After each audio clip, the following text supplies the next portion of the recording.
Hi there, everybody. I just want to talk to you about some quick and easy ways that you can practice sight words with your child. So you will notice in their book bag, they will get a folder like we talked about that's their word wall words. And they will also get, if they are first graders only, not second graders, but first graders only, they will also get their first most important sight words that you can be working on at home. So these are the biggies, the ones that they really need to know as soon as possible. Okay, they occur most often in books, and students should not be sounding these words out like said. They should just know them. Okay, once again, I know I already addressed this, but when students read sight words, they need to know them at flash speed. So that means they need to be able to read them within 3 seconds or less, and they also need to be able to not be sounding them out. They need to just know them in text and in isolation. Okay? So first we're going to talk about some things that you can do with their folders. So the first thing that you can do is say, hey, I'm going to mess up one word, and I want you to figure out what word I messed up, so they can try to catch mommy or catch daddy, catch grandma messing up a word. So I might say, all right, ready, pay attention. Beside, by, goes, gone, want, went. And they would have to know that I said gone instead of, and I would say, well, what word is this? And they would say going. Can you use going in a sentence? We are going to the park. So they not only read it then back to me, so I didn't tell them what word it was. Once they tell me that's the word they messed up, they have to tell me what word it is, and then they also have to use it maybe in a sentence or find it in the book. Okay, so that's one way, is mess up words. The second way is, all right, tell me which word rhymes with I on this page, and they would have to find by. By rhymes with I. Don't read the word for them. They have to tell you. Which word rhymes with sent? Went. Not want, went, and they read it for you. Okay? Another way to do this is climb the stairs. So if you have a child, which most children are, especially after school, are very antsy and they want to get up and move around. So if you have stairs in your home, or you can do this with concrete pieces of sidewalk outside, but if you have stairs, you can also do this. So every time you step up a step, you can spell the word. So as you're walking up your stairs, B, go to the next one, E, S, I, D, E, spells beside. What's this word? Beside. Use it in a sentence. I am beside my bedroom, okay? So they're climbing and they're using their words, and you're getting them to get their energy out, which is very exciting. Another way that you can do this is to reward them for the number that they get correct. So as I discussed, they will typically have 5 words a week.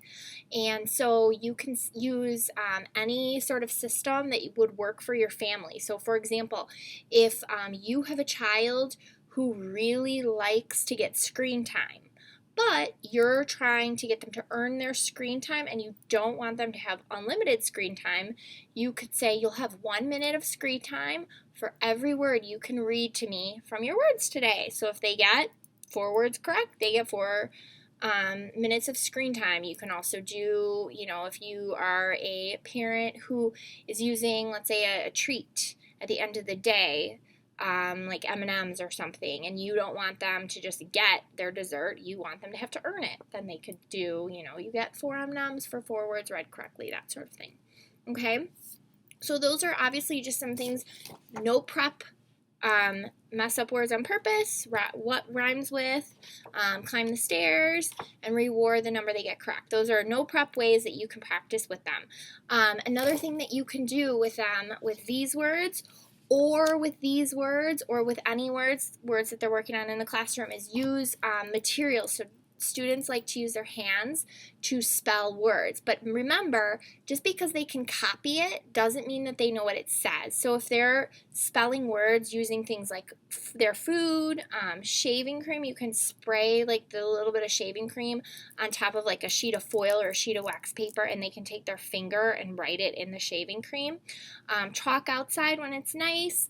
Play-Doh, Legos, or any small toys.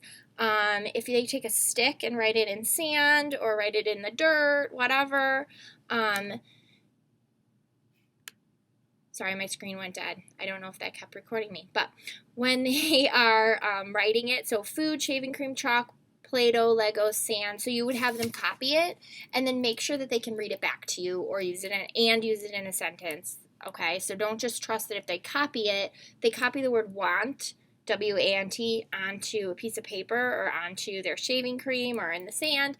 That doesn't mean they know what it says. It just means they copied it. So make sure they read it back to you. Okay?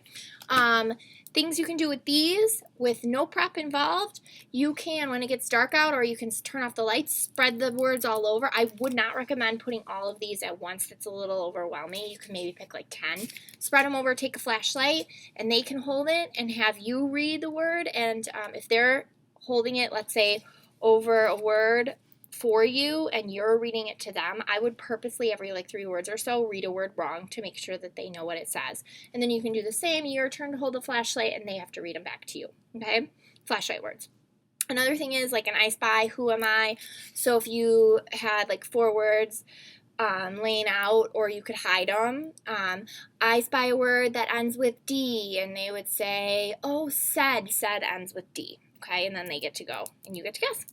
Okay, beat the clock. You could put them all in a pile, start a timer, and say, okay, let's see how many you can get right in 60 seconds. Go. And they, go through, you put them in a pile, and then maybe they get 6 right the first day, and the next day they get 10 right. That's a huge celebration. They got more correct. So you're always looking for growth. You're not looking to set a goal. Like, don't say the first time, like, oh, let's get 20 correct. See how many they get right the first day. The next day they just want to beat that number. Okay?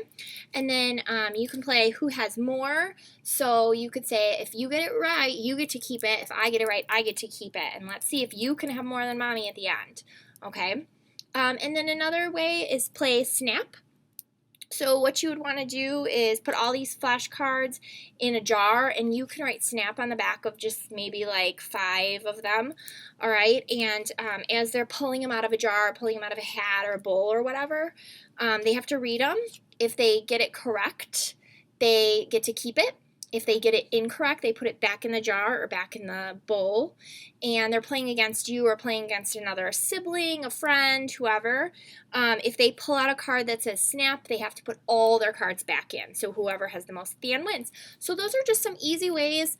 I hope you found that helpful, that you can use this and you can use these with no prep at all on your part, so you can say, hey, let's practice your words, and it goes towards their 20 minutes of reading. So remember, they should be reading at least 20 minutes every single night. So first, always start with the book that's in their bag, the book that we sent home, and then go to their words. Okay, so always book first so that they do get that in. We don't want them to play games with their words for 20 minutes and then say, oh, sorry, I didn't have time to read my book. Book first, then words.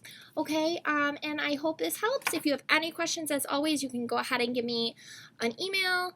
GIDCUMM@ccsd93 is my email address. Have a wonderful day. Thanks for tuning in.